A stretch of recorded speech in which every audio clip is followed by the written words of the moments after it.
Cold and snowy, our top story on the night team. And first, right now, we are looking live at downtown Louisville, sort of with the Christmas lights on tonight. It is fitting as we're keeping an eye on what's shaping up to be an Arctic night. Light snow on the roads across the WHAS11 viewing area at the moment. Because of that, more than a dozen school districts, mostly in southern Indiana and some in Kentucky, are starting 2 hours late in the morning. So far in Kentucky, Grayson and Breckinridge County, Kentucky schools are closed tomorrow. And throughout this newscast tonight, the latest delays and closings are going to be running right on the bottom of your screen, updated as they come in.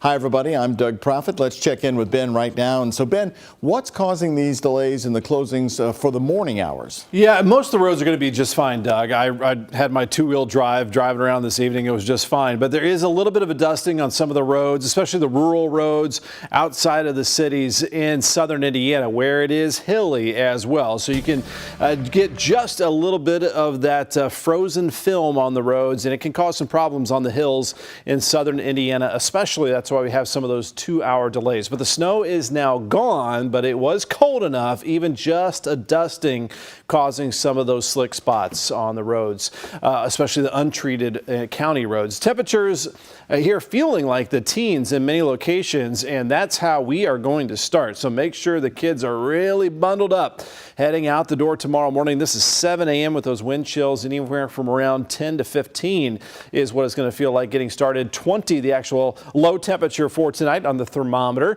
but again, some colder wind chills, upper 20s at noon tomorrow. We'll have sunshine and just above freezing in the mid 30s for tomorrow afternoon. We actually have some colder air on the way to talk about later this week as this December-like start to December continues, coming up at our Weather Impact Team forecast. All right, Ben, thank you. Again, those updates right on your screen throughout the newscast. Also new tonight, it's finally open. The major scenic route for Clarksville that takes people right to the riverfront is no longer blocked off. The town of Clarksville has been working on an enhancement project for Riverside Drive since the beginning of this year. Local businesses are glad to be welcoming back people who want a view of downtown Louisville. WHAS11 Night Team's Clarice Shaley is getting reaction. Riverside Drive in Clarksville open for the winter until next spring when they will add the finishing touches. We love being out in nature and just seeing the sides of the river pretty much. The project is essentially rebuilding and widening Riverside Drive. It has been underway for 11 months, adding bike and walking lanes along the Ohio River Greenway by linking Ashland Park to the city of Jeffersonville near the Restaurant Row area. Safety measures are also being included in the street. I really like the fact that they are expanding the trail down further. I think that's good for sure. It's been frustrating, cumbersome, and a hindrance to businesses like Widow's Walk Ice Creamery. The bills don't stop because of construction. I mean, the bills still keep coming. Owner of the creamery, Jill Dodson, has noticed the changes. They put all new street lights down. They did do the landscaping, which I was surprised about with the winter setting in. And despite seeing all of these improvements in the project, Jill Dodson still fears these barriers will continue to be a barrier in the profits of her business. You know, I know that I can go around those barriers, and I know that the road closed signs are off of them, but there are some people that are still deterred from that. An issue someone asked me about while I was on the road. Hi, are these roads closed?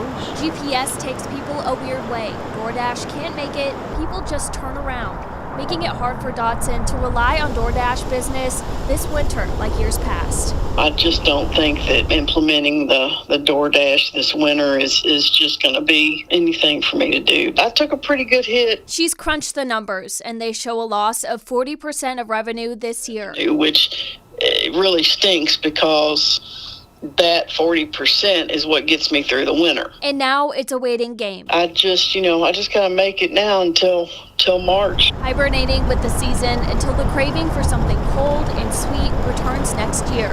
In Clarksville, Clarice Shaley, WHAS11 Night Team on your side. Now, Dodson tells us the project area should be open to foot traffic in April for Thunder over Louisville, and she says construction crews have until June or July to finish the project. Could it be a new home run for East Main Street in downtown Louisville? Well, it is expected to be a $250 million investment right next to Louisville Slugger Field. The team's owners, Diamond Baseball Holdings, have this vision for the future of the ballpark. You see on your screen, these are the renderings of what's being called the future Louisville Sports Entertainment District, adding apartments, restaurants plus retail shops all wedged between Main Street and I-65. That would take out the existing parking lot on the east side of the stadium. The purpose of the sports entertainment project is also to connect the Butchertown Soccer Stadium. I know for me personally, I've been to Bats games, but I haven't been to a Louisville FC game, but, you know, have meant to. But if they're like connected, that'll just give me all the more reason to try it out. This proposal is still in the early stages, but it's a big swing on how investors can reimagine downtown Louisville. Right here new tonight, people in parts of Old Louisville are coming together to put an end to what they are calling a public safety threat. There's a new proposed ordinance on its way to the Public Works Committee tomorrow. The mission is to control large trucks that are rattling parts of Old Louisville and historic homes there. WHAS11 News obtained a report from a Limerick neighborhood resident showing close to 150 heavy trucks using St. Catherine Street each and every day. Limerick Neighborhood Association President Derek Podolsky is trying to change the traffic on St. Catherine, Kentucky, and St. James Street. These are photographs from one person who set up a camera system, box trucks, semis, trash trucks, and work trucks, using the residential road for convenience after exiting I-65. Homes aren't cheap, and the last thing you want to see is a truck that impacts your foundation by rolling around 142 times a week. So the proposed new ordinance would forbid trucks over 21,000 pounds to drive on St. Catherine and Kentucky streets unless those trucks are actually making deliveries to homes and businesses in the area. It's the second attempt at a trial for a man accused of shooting and killing two people inside a busy and popular Louisville restaurant. Carson Wrights is accused of shooting inside the Roosters restaurant on Preston Highway just 2 days before Christmas in 2021. Prosecutors say surveillance video shows Wrights shooting Mike Miller and Bradley Cross, killing them inside the packed restaurant. Wrights was tried in 2023, but the judge declared a mistrial early on. In fact, it happened after opening statements. Jury selection began today in Jefferson Circuit Court for his second trial, the retrial. New tonight. The town of Corydon, Indiana is closer than it's ever been to getting its first skate park. Residents actually chipping in their own money for this new development. Now the park is just months away from opening. But as WHAS 11 Night Team's Alex Dieterer and photojournalist Levi Hammer learned tonight, the journey to get here was a long one. A Corydon dream 15 years in the making. It's like an itch you just can't like scratch. And growing up in like the Elizabeth Corydon area, we never really had a place to call our own to go around and skate at. Now, almost a reality. You always hear the thing where you can't describe it with words, but it's exactly what it is. A vacant plot of land that used to be an auto dealership along Indian Creek is now set to be 8,000 square feet of concrete skating bliss. Well, you all, we did it. Got the grant, baby. A $350,000 grant from the Harrison County Community Foundation for the skate park construction set these dreams into motion. Corydon also turned to crowdfunding to allow the community to chip in for future projects. Sam Miller and Gary Graves are skaters themselves. They've spent nearly 2 decades trying to bring a skate park to Corydon. The skate park opens up and broadens that and gives the kids who want to do their solo activities, ride their scooters, bikes, skateboards, it gives them a place to do it safely and to express themselves. And that's the big key to it, is letting the youth express themselves in a way that they want to. Years trying to turn their passion into a community staple for generations to come. And now they're just months away from the groundbreaking. Now we have something to actually show for everything we've pushed for so long. Backed by the town they both call their home. It's just been so overwhelming to see the response from the community being so supportive. It's like we were lonely all this time and now all the support's there. It's like, wow, how finally. The park should be completed by the end of summer 2025. Stay tuned. Alex Dieterer, the WHAS 11 Night Team, on your side.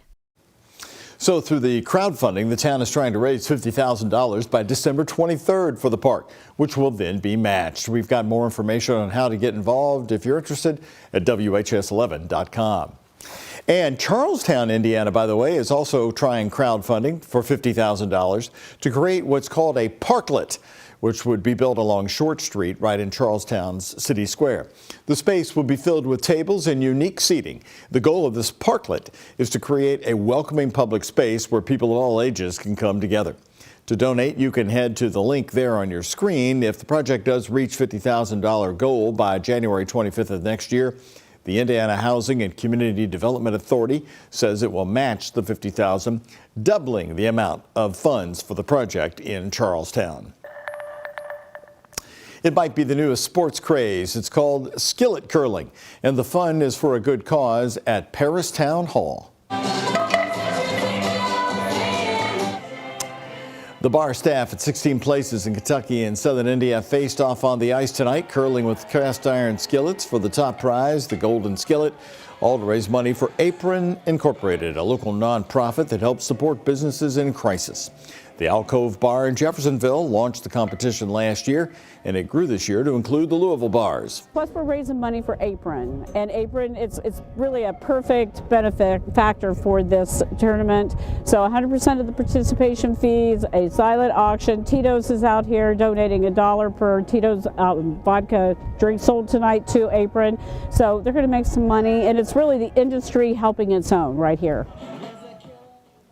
Some of the participating bars include Alcove, of course, Pints in Union, O'Shea's, and more. We're told it was a tough battle, but Hauck's in Schnitzelburg won the Golden Skillet this year to proudly display in their bar all year long.